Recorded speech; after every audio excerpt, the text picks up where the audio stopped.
Welcome to the Relaunch Podcast. And, I pinch myself how I am so lucky to have the people that I get to talk to on the show, highlight them, explore their journeys, explore their relaunches, and really understand that there are silver linings to everything.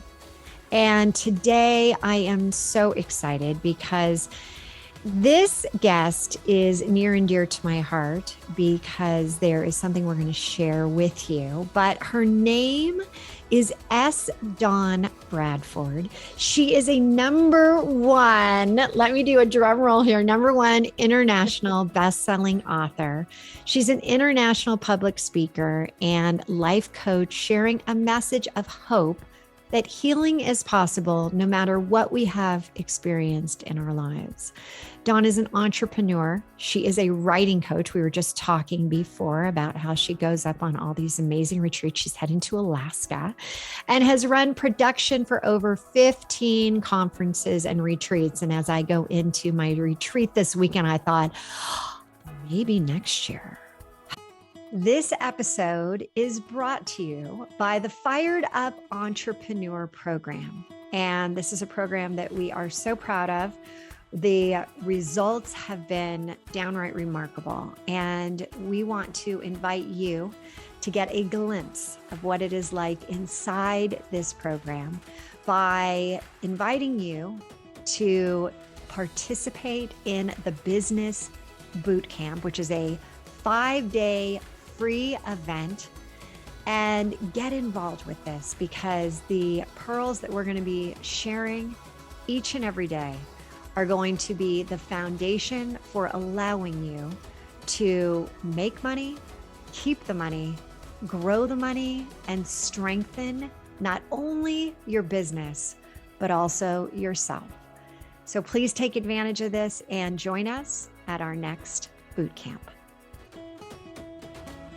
You're listening to the Silver Lined Relaunch, and I'm your host, Hillary DeCesar, award-winning entrepreneur and transitional coach.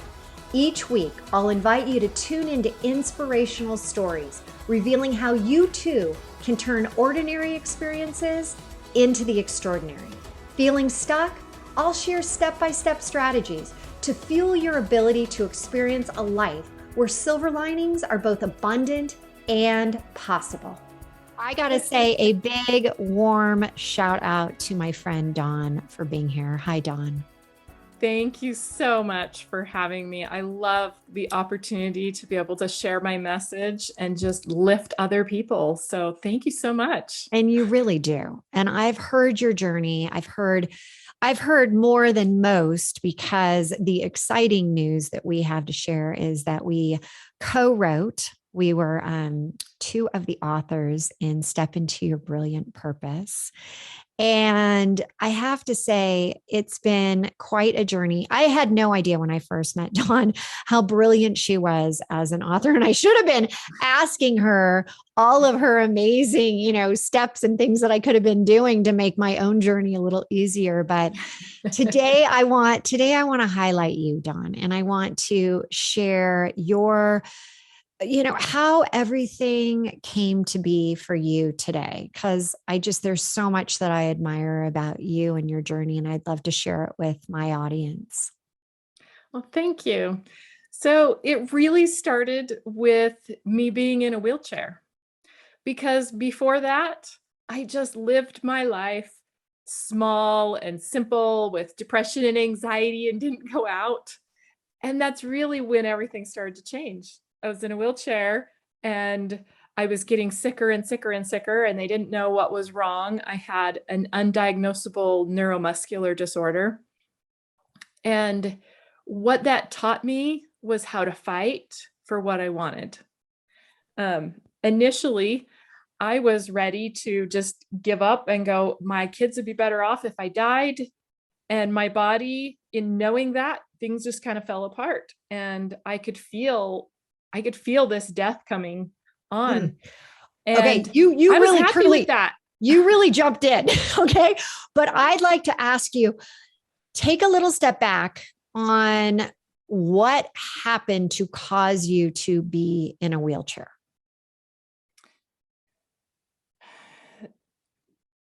That's a good question.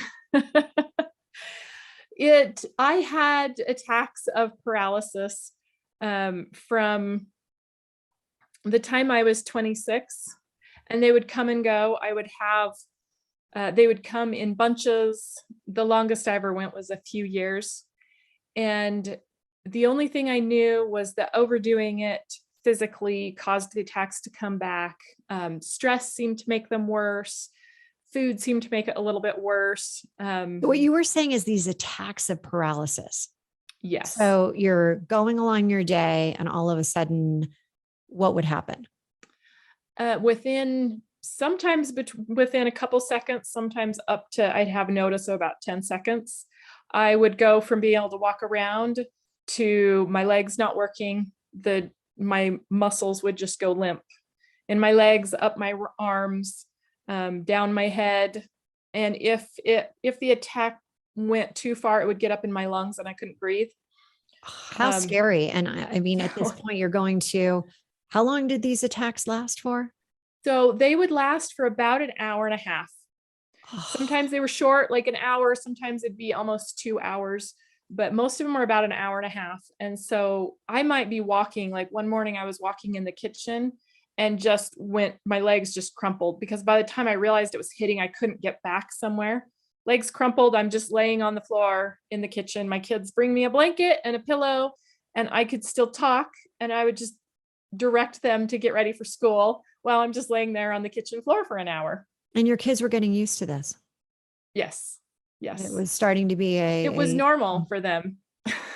And then finally it just kept getting worse. And then you ended up realizing, I can't have this happen. I could hit my head on the way down. I could have problems with falling. So you ended up realizing that you had to be in a wheelchair.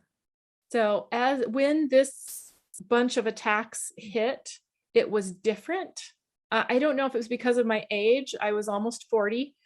And this time as they hit, I became really weak in between each of the attacks. I was not recovering, and they were coming so fast. It would take me a couple days to recover. Well, now they were happening every day. And then they started happening a couple of times a day, to where my legs were just so weak in between that I couldn't walk around. So got a wheelchair, did a whole bunch of tests. Man, what were the doctors saying? The experts, after they tested everything, told me that it was an undiagnosable neuromuscular disorder. So the signals were not coming from my brain to my muscles, and they didn't know why. And he said, this is just something that too often we don't know exactly what's going on. We don't know enough. He said, your muscles are fine. They're just not getting the signals, and you're going to be in and out of a wheelchair for the rest of your life. Oh, so they're sitting here telling you, we don't know why. And yes, this is your fate. This is what you've got. Pretty much you've got these kids and you're going to be in a wheelchair. Yes. And this was an expert. He had come from New York. This was his wheelhouse. He knew what he was talking about. And that's really when I gave up and was like, my kids would be better off if I wasn't here. And that was so strong within me that I really did start dying, almost like I lost my will to live. And I kept arguing with my husband because he was convinced I wasn't going to die. He's like, it's not your time to die. You're not going to die. And I kept saying, I can feel it. I know what this feels like. And so then what happened with all this? So we went to see a holy man who I thought was going to tell my husband what was happening and help him accept the truth. And instead, he helped me understand that it was not my time to die. He was like, it is not your time to die. I bet your husband was smiling like, that's what I told her. Yes. And I was angry. And that's when I realized that I did not have the will to live. But if I had to live, I was not going to do it from a wheelchair. And I made that decision right there. I found an alternative care doctor, and I did I explored anything and everything in order to get myself out of that wheelchair, because the alternative care doctor said, I cannot stop the attacks of paralysis, but I can get you out of the wheelchair. I can get you walking again. And over So time, what did he recommend? we did all kinds of stuff. I took nasty green drinks. I take those every day. Yes. I've been doing them since my 50th birthday. I think I've missed like a couple days. Man, they are nasty. Yes, but it worked. We did acupressure, we did muscle reactivation, all kinds of stuff. And we went really, really slow. I worked on NAET allergy treatments, just all these things to build up the strength of my body. And it took a long time. It took about a year to really start feeling better. And then the paralysis was healed. And that was through the grace of God. And I woke up, I felt the difference. I hadn't felt that way for 25 years. I woke up and everything within me felt alive for the first time. So even though the holy man had said, "Hey, I can get you out of the wheelchair, I can't stop the paralysis." Didn't he say that? The alternative care doctor said that. Okay. The holy man said that eventually I would be healed, that it wasn't my time to die, and that I would be healed. God would heal me eventually. So when it took a lot longer than I wanted. Of course, doesn't it always? But when you were in the wheelchair, how old were your kids? My youngest was 4. Oh. Yes, and special needs. And my oldest was in high school. I'm thinking about 17 at the time. So he would drive me places. My youngest, I got sick enough that my 2 youngest, I couldn't take care of them. And they went to live with family. So my 4-year-old went to live with my mother. And my 9-year-old maybe she was 8 at the time, went to live with my brother for 6 months. Oh my gosh. So you are now in that moment where you have been, confined to a wheelchair. You've got your 4-year-old going off to live with your mom. You've got, now you're splitting your kids, right? Yes. And that I know from growing up with my parents divorced, and there was a point where my brother went and lived with my dad and I was with my mom, and it was just like, it was devastating, that I wasn't with my brother. And so I can imagine as a mom having to make that decision, and you going into this, state of depression to the point of like, is it even worth me being here? I mean, it's awful. That is just, just terrible. So you ended up following the guidance of the holy man. You ended up doing all of these, between the green drinks and the acupressure, I think you mentioned. Acupressure. And a bunch of the other, it took a year, but what started, and then you said all of a sudden you were, you woke up one day and you felt like you were back to normal. I mean, physically, yes. What was that like? You're like, wow, I'm back. It felt like my body could breathe again. There was another moment during my mental healing journey where I had a similar thing, and we'll talk about that in a minute. But this physical, it was an immediate noticeable difference, but it was like almost like there was all my cells could breathe, my body could function. And I knew immediately, and I have never had another paralytic attack since. And that was in November of 2014. So that's been 8 years, not a single attack. And you're completely out of the wheelchair. Yes.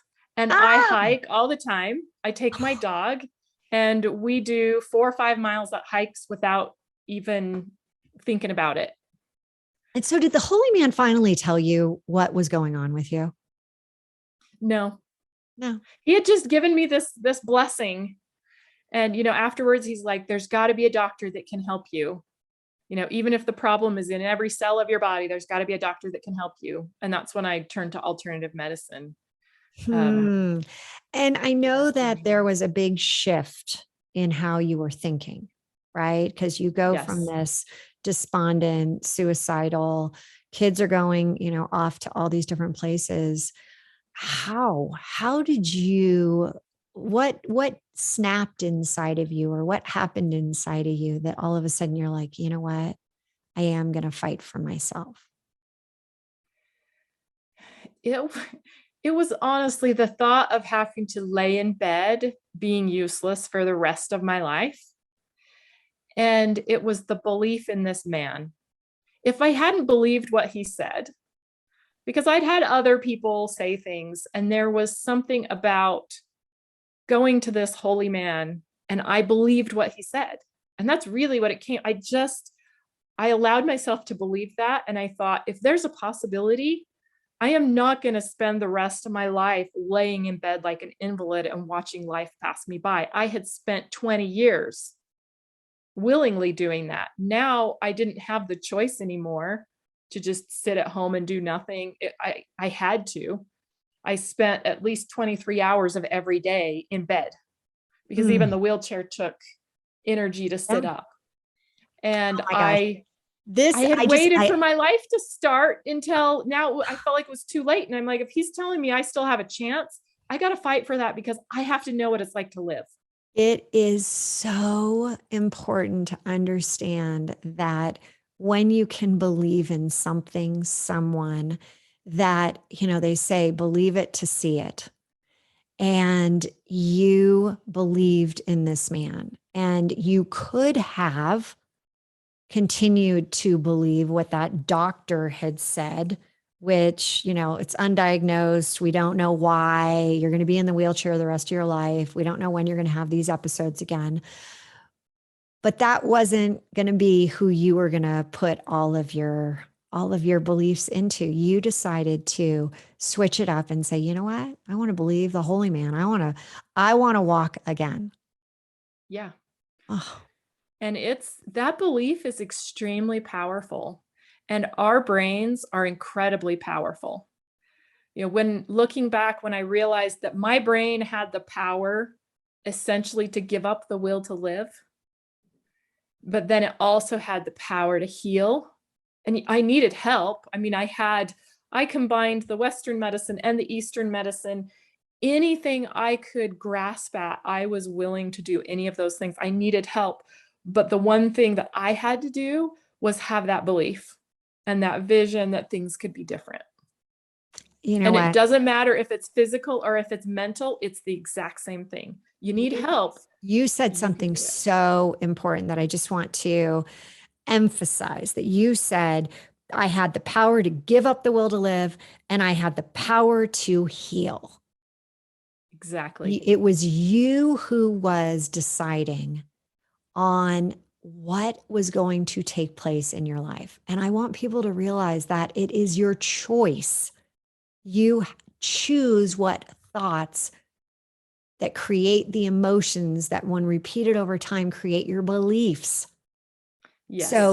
So how long did you, and actually I'd love to know how you started down the path of this power to heal. What were the thoughts that you were starting to put out there? How did you do that? How did you start this journey yourself with your own thoughts? I've spent a lot of time analyzing my mental healing journey. I haven't spent as much time analyzing my physical healing journey, because for me, that was just kind of the precursor to teach me what I needed to do the real work, which was healing my mind. And I do think it's all part of healing your mind, starts with the thoughts that you're putting into your mind.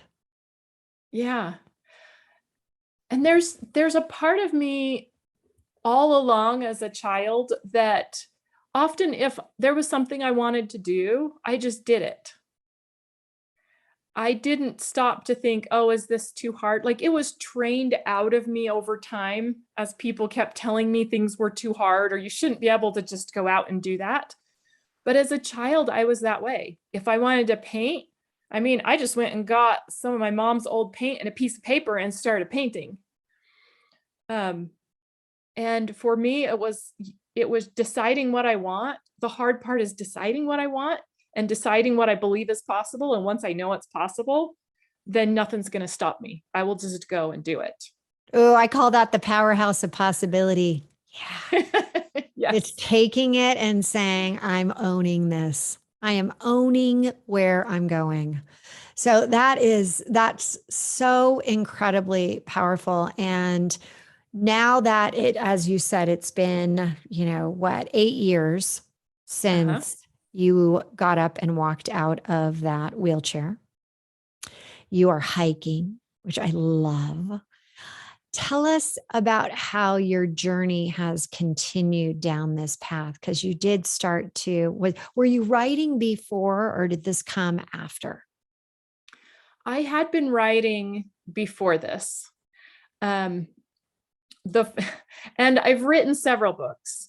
The first book I wrote was before I broke through amnesia hiding severe childhood abuse, Mm. which is actually the root, the true cause of the chronic health issues and being in the wheelchair. And the first book, I completed it. I took it to an agent and she said, "But I don't understand why." Why did you marry this guy when you're walking down the aisle and know that you're making the biggest mistake of your life? Why would you go through with it? And I couldn't answer that question. So I went back to my childhood, and that's when I broke through amnesia. And the amnesia was hiding severe childhood abuse, sex trafficking, torture, the whole thing. And those things had affected my brain so much that that also affected my body. And I want to just emphasize this again in talking to as many people that have had such significant trauma. You ended up, as you said, putting up the amnesia because it was too painful for you to remember Yes. the trafficking. How were you able to break through? Did you go to therapy? Was this part of the process? Did you realize it on your own? I had been in therapy for about 5 years at this point, and she had taught me some things to try to help me, you know, deal with some of those things. So I did something called non-dominant handwork, Mm. and that's where you draw or write with your non-dominant hand as a way to access and bypass some of these blocks that we put in our own ways and kind of communicate with that inner child. And I knew that there was something going on and I needed to draw it out. I had kind of done a few things and I was like, something's there, something's wrong. And I went in my room and I started drawing. And even as I was drawing, I tried not to draw what I was drawing. I actively tried not to do it because I started seeing what was coming out. I ended up with pages. And that's how I discovered that I had been molested as a child. And that's what it started with. As you break through amnesia, you start with the easier things you can handle. And then slowly memories come up over the course of years. You don't suddenly remember everything. Mhm. So I have been on a board of for human trafficking, and you mentioned that this was all part of it. What ages did this occur in your life? It started right after I turned 10. The majority of it happened between 10 and 11, which is when my parents moved. And then after that, the abuse continued with another group, but the actual trafficking was while I was 10 years old. So I think it's super important for people to, when they say trafficking, we think, because you and I are so familiar with this, we understand what it is. But can you explain what trafficking was like for you? Um, and there were more than one aspect of it.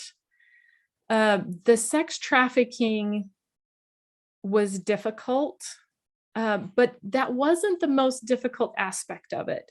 The most difficult aspect was the lies that came along with it. That my family was very poor, and that they said that they had my dad's permission, which was absolutely not true. Of course. This was a way to get more money to help us survive. Um, and the other aspect was some of the people that participated in the sex in the that paid to have sex with me, because some of them were people that I knew from my neighborhood.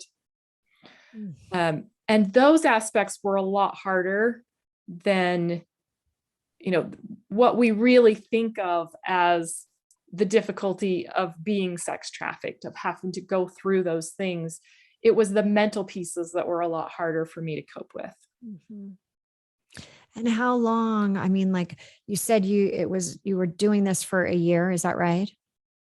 So the sex trafficking was off and on. The process of bringing me into the cult was a year. So they used various methods in order to slowly gain control of my mind and my body so that I would do whatever they wanted. And that's where the torture comes in, because torture changes the framework of your mind. It fractures. They purposely were trying to create other alters or parts. So it was that process that created the dissociative identity disorder that I struggle with, which was formerly known as multiple personality disorder for those that aren't familiar with it. There are things that they do in order to purposely fracture your brain. Then they had certain alters that they could call forward that were obedient. So they could do whatever they wanted. And that process of slowly getting me ready, and then they started pulling me into the rituals in order to have me actually join the cult. And they had a plan for me to be kidnapped, and my parents to think that I was dead. And so the final stages of them pulling me into the cult were happening when my father came home and was just like, we're moving. And we were gone in 2 weeks, and it interrupted their plans. And that's really what saved my life. So did your dad got wind of this? He didn't know about any of it until the very end. And then he was like, we're out of here. He didn't know even then. He just My knew dad, something was messed up with my daughter. My parents were really struggling in their lives. The abusers look for kids whose parents are distracted by problems, Right. who are struggling financially, all of these things. They look for really vulnerable kids. That's one of the first things that they want. And they found that in my house. And so my parents, they weren't aware that they were dropping me off at a play date once or twice a week for hours at a time. And they didn't know what was going on. I had been given some drugs. The specific drugs they use take effect very quickly in the way they administer them and wear off within, about an hour and a half. Same amount of time that my paralysis would last, and a similar effect. So one of the theories is that the paralysis were actually body memories of what had happened to me as a child. How did you end up? So your dad took you away from this. And was it at that point that you put up the walls, you closed those doors, and the amnesia set in? I had the amnesia even during it. So because they had caused this splitting of my personality, the part of my personality that was being abused would stay there. So in my brain would kind of go quiet, and the child who would go to school and interact with my family would come up. And I couldn't remember what had happened the night before. So even in the space of just a drive home, I would have forgotten everything that happened because I had split. It's that other alter coming up in my head, and you don't remember what's happened. So how old were you when you were doing the non-dominant hand notes, drawings? I was 40. Oh my gosh. And then Yeah. it just flooded out of you.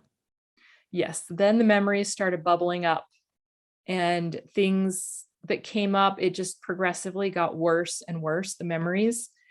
And every time I would think, this has got to be the worst, because I cannot imagine anything being any worse than what I've remembered. But what happened to me exceeds anyone's imagination that has not been there. There's a lot of things that I have never talked about because they're so horrific. You cannot imagine anyone ever doing that to a child. And there was no way I could ever even imagine what had actually happened to me. So this all comes out, and you, I'm sure, are still working with these things that you haven't even been able to share because you've so openly talked about your journey, but there's still things that even you find are so horrific. And Yes. so, where do you go from here? I did the same thing that I did with the physical journey. I was willing to do whatever it took and accept whatever help I could find. So, I tried various things with energy work and releasing memories. I worked with my therapist. I went to group. I did EMDR. EMDR was very, very traumatizing. It was helpful, but it was extremely traumatic to go through it. For those that don't know, EMDR is the light therapy. Yeah.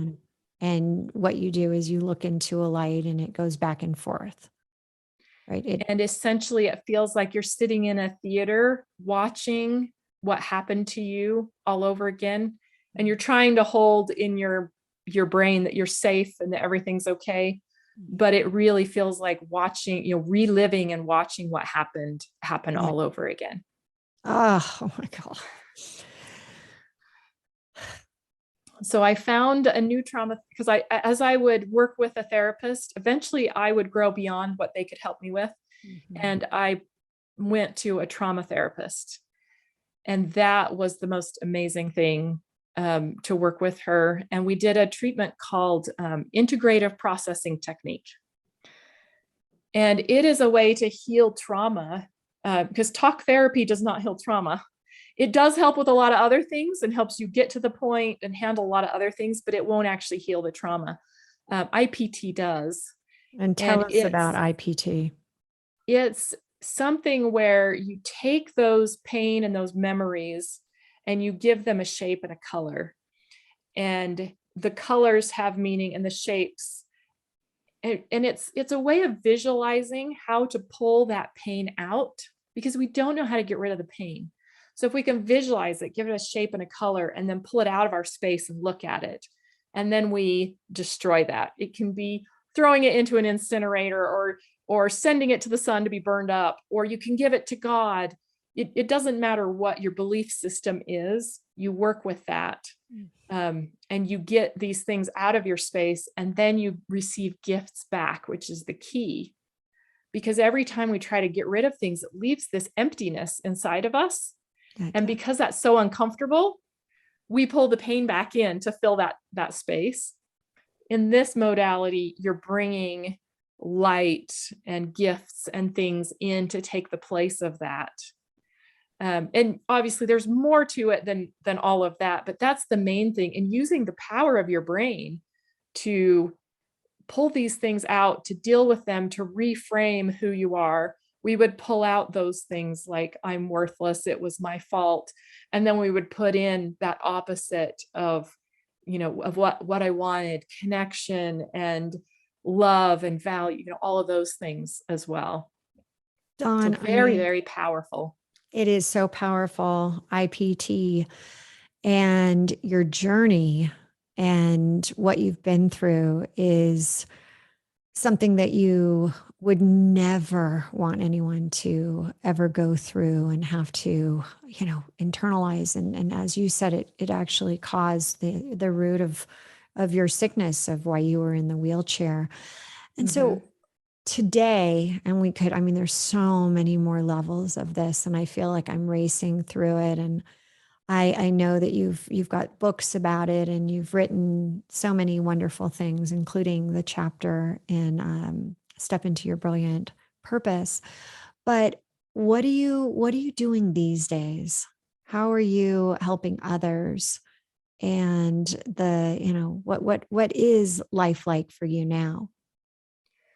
The amazing thing is that through this process, I've become very, very connected with myself and connected with others. And people cross my path all the time. I'm just open and aware. And when they come across my path, then I will help them. There's something almost magnetic. People that are suffering will come to me, like even at a conference, and they don't know what I've been through. They'll come up and start talking to me. and I'll find out that they've been abused, and I can give them that little bit of hope, that little bit of truth that will help them in their next step. And I really live for that. And when I have the opportunity, I mentor or life coach people who've been abused, because they need to understand that I know where they're coming from, and they need to understand that they actually can heal. Mm. A lot of people will say, "You never heal from something like that." And I refused to accept that. And so my message, whether I'm doing public speaking, whether I'm coaching someone individually, whether I'm writing, is that healing is possible no matter what. If you believe it's possible, you can heal from anything. And that healing can look different for different people. And it's hard work, but it is possible. And it's worth it. It's absolutely worth it. My life is incredible. Well, and Uh, you have such an incredible energy about you. I noticed that the first time when we all got together, and you light up. You have a happiness, a glow about you that is, it's incredible, but you haven't let your past define you. yeah. Mm. My life Well, was put together by these abusers, and I decided that wasn't going to be me. And I had the opportunity to choose whoever I wanted to be. And so I decided who I wanted to be and worked towards it. Dawn, you're remarkable. I mean, honestly, and I'm sure people Thank are you. just, their chins are down at the floor right now, like the journey you've been on. But you have such inspiration and hope for all of us that you really can get through even the worst of circumstances. And you've now taken it and you're helping all these people. It's incredible. So I want to thank you for being here. And I know that we talked earlier, and I always like to end with asking, if you were to recommend something out into the world right now, what would that be? A product or a message? Ooh, I'm going to give you an open stage to either. Well, then I'm going to choose the message, I because love the that. one thing that everyone needs to know is that there is hope and there is healing. It does not matter what is going on in the world. You have the power to change your own world, and that will change the lives of the people around you and will really shift what's going on in the world right now. Mm, what a great way to end this. And so, how can people find you and reach out to you? My email is dawnbradford@gmail.com. My website is S as in Sandy, Dawn Bradford .com. You can reach me there. You can get me on Facebook. All my handles are S Dawn Bradford on my platforms, but I'm on Facebook the most, and email, and my website. Dawn, thank you for being here. Thank you for being so vulnerable and allowing people to hear your story, your message. And I highly encourage everybody to reach out if there's something that's kind of going on with you, you're not really sure. She's got such a great, unique approach for helping people through even the most traumatic background. So, Dawn, thank you again for being here. And you are truly an incredible person. Thank you.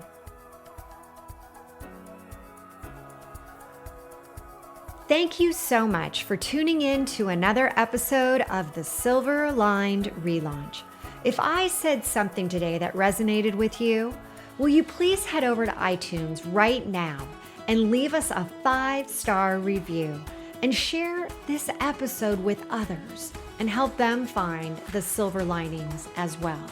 And don't forget, you can have immediate access to the show notes, any giveaways, and the links to those amazing beauty products at therelaunchco.com/podcast.